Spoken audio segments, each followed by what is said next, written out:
30 граѓани на едно дежурство дошле по убот од оса пчела или стршле на клиниката за дерматовенерологија.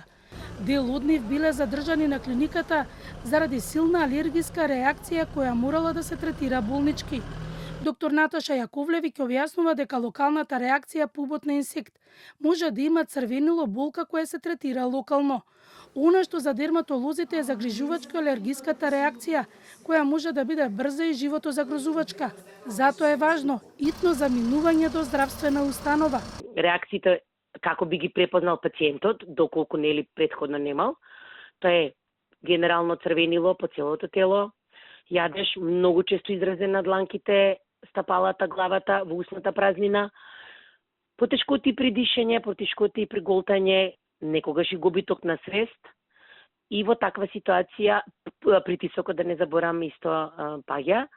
Во таква ситуација најдобро што може е најбрзо или во најблиската амбуланта, или некогаш кај нас и пациентите директно доаѓаат на нашата клиника да се даде соодветна антиалергиска терапија. Она што е специфично и мора да се знае, дека може и по стотиот убот од оса или пчела да се добие алергиска реакција.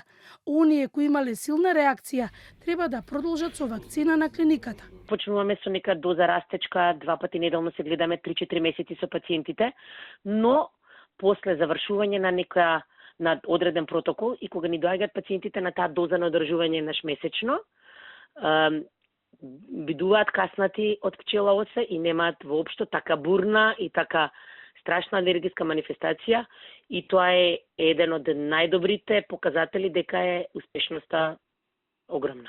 Исто така, граѓаните по прошетка во природа треба да се внимателни со гасениците боров четник, да не се допираат, бидејќи прават алергиска реакција и треба лекарска помош, објаснуваат дерматолозите.